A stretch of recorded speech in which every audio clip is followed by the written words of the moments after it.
നമസ്കാരം. UDF അനുകൂല തരംഗമുണ്ടായിട്ടും പാലക്കാട് ജില്ലയിലെ ആലത്തൂർ ലോക്സഭാ മണ്ഡലത്തിൽ തോറ്റതിൻ്റെ കാരണം കോൺഗ്രസ് അന്വേഷിക്കില്ല.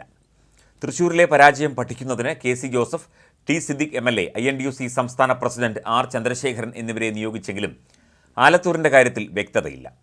അന്വേഷണം വേണമെന്ന് തൃശൂർ, പാലക്കാട് DCCകൾ ഔദ്യോഗികമായി ആവശ്യപ്പെട്ടിട്ടുമില്ല. പരാജയപ്പെട്ട സ്ഥാനാർത്ഥി രമ്യ ഹരിദാസും ഇക്കാര്യം ആവശ്യപ്പെട്ടതായി അറിവില്ല. രമ്യ ഹരിദാസ് 2019 1.5 ലക്ഷത്തിലേറെ വോട്ടുകൾക്ക് വിജയിച്ച മണ്ഡലത്തിൽ ഇക്കുറി CPMലെ K രാധാകൃഷ്ണൻ 20,111 വോട്ടുകൾക്കാണ് ജയിച്ചത്.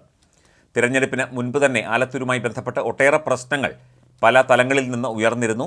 തെരഞ്ഞെടുപ്പ് പ്രചരണത്തെ ഇവ ബാധിച്ചു. ഇത് പരിഹരിക്കുന്നതിന് കൃത്യമായ ഇടപെടൽ പാർട്ടി നേതൃത്വത്തിൻ്റെ ഭാഗത്തുനിന്ന് ഉണ്ടായിട്ടില്ല. സ്ഥാനാർത്ഥി ചിലരുടെ സ്വാധീനത്തിലാണെന്ന പരാതി പരിഹരിക്കാനും നടപടിയുണ്ടായില്ല.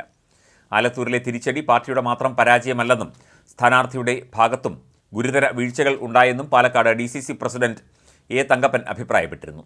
തെരഞ്ഞെടുപ്പ് പരാജയത്തെക്കുറിച്ച് താൻ അഭിപ്രായം പറയുന്നില്ലെന്നും പാർട്ടി ഇക്കാര്യം അന്വേഷിക്കുമെന്നാണ് കരുതുന്നത് എന്നുമായിരുന്നു തോറ്റ സ്ഥാനാർത്ഥി രമ്യ ഹരിദാസിൻ്റെ പ്രതികരണം. നേതൃത്വം ആവശ്യപ്പെടുമ്പോൾ കാര്യം പറയും, പാർട്ടി അച്ചടക്കം താൻ ലംഘിക്കില്ലെന്നും അവർ പറഞ്ഞു.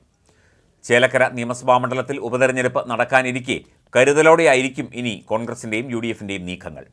കോൺഗ്രസ് സ്ഥാനാർത്ഥിയായി രമ്യ ഹരിദാസ് മത്സരിക്കാനുള്ള സാധ്യത ഇവിടെ ഏറെയാണ്.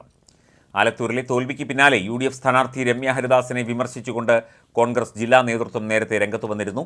സ്ഥാനാർത്ഥിയുടെ ഭാഗത്തുനിന്ന് ഉണ്ടായ ചില പിഴവുകളാണ് വെല്ലുവിളിയായത്. മുതിർന്ന നേതാക്കളടക്കം നിർദ്ദേശിച്ച കാര്യങ്ങൾ സ്ഥാനാർത്ഥി വേണ്ട രീതിയിൽ ശ്രദ്ധിച്ചില്ലെന്നും DCC പ്രസിഡന്റ് വ്യക്തമാക്കിയിരുന്നു.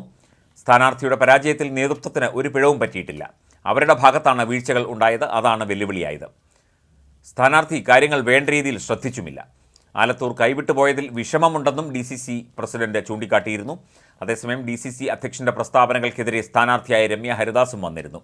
എല്ലാ തീരുമാനങ്ങളും പാർട്ടിക്കൊപ്പം നിന്നാണ് എടുത്തത്, നേതാക്കളുടെ നിർദ്ദേശം ഗൗനിച്ചില്ല എന്ന പ്രതികരണം ഇപ്പോഴാണ് ശ്രദ്ധയിൽപ്പെട്ടത്. അച്ചടക്കമുള്ള പാർട്ടി പ്രവർത്തകയാണ് താൻ. വിമർശനങ്ങളും പരാതിയും ഉണ്ടെങ്കിൽ മാധ്യമങ്ങളിലല്ല, പാർട്ടിക്കകത്ത് ചർച്ച ചെയ്യും. മണ്ഡലത്തിലെ പ്രവർത്തകരുടെ കഠിനാധ്വാനത്തെ ഒറ്റയടിക്ക് തള്ളിപ്പറയാൻ പാടില്ല എന്നുമായിരുന്നു രമ്യ ഹരിദാസ് നേരത്തെ പ്രതികരിച്ചത്. പോരായ്മ ഉണ്ടായത് എവിടെയാണെന്നും വീഴ്ച പറ്റിയോ എന്നും പാർട്ടി പരിശോധിക്കും. പാർട്ടിയും മുന്നണിയും പ്രവർത്തകരും നന്നായി പ്രവർത്തിച്ചു, ഇനിയും ആലത്തൂർക്കാർക്കൊപ്പം തന്നെ ഉണ്ടാകുമെന്നും രമ്യ ഹരിദാസ് ചൂണ്ടിക്കാട്ടിയിരുന്നു. അതേസമയം ചേലക്കര ഉപതെരഞ്ഞെടുപ്പിൽ മുൻ MP രമ്യ ഹരിദാസിനാണ് മുന്നണിയുടെ പ്രഥമ പരിഗണന എന്ന റിപ്പോർട്ടുകളും പുറത്തു വന്നിരുന്നു. വയനാട്ടിൽ പ്രിയങ്കാ ഗാന്ധി വരുന്നത് ഉപതെരഞ്ഞെടുപ്പിൽ ഗുണം ചെയ്യും എന്ന പ്രതീക്ഷയിലാണ് UDF. ഷാഫി പറമ്പലിന് പകരം രാഹുൽ എന്ന നിലയിൽ രാഹുൽ മാങ്കൂട്ടത്തിനെ കളത്തിലിറക്കാനായിരിക്കും UDFൻ്റെ പദ്ധതി എന്നും വാർത്തകൾ ഉണ്ടായിരുന്നു. ഗ്രൂപ്പ് വ്യത്യാസമില്ലാതെ രാഹുലിനെ നേതാക്കൾ പരിഗണിച്ചു എന്നാണ് വിവരം.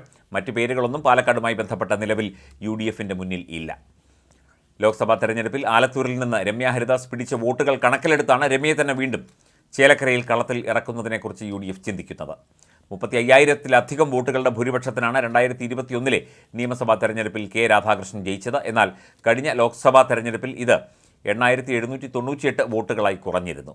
കഴിഞ്ഞ തവണ മണ്ഡലത്തിൽ നിന്ന് മത്സരിച്ച CC ശ്രീകുമാറിൻ്റെ പേരും UDFൻ്റെ പരിഗണനയിലുണ്ട് എന്നാണ് സൂചനകൾ.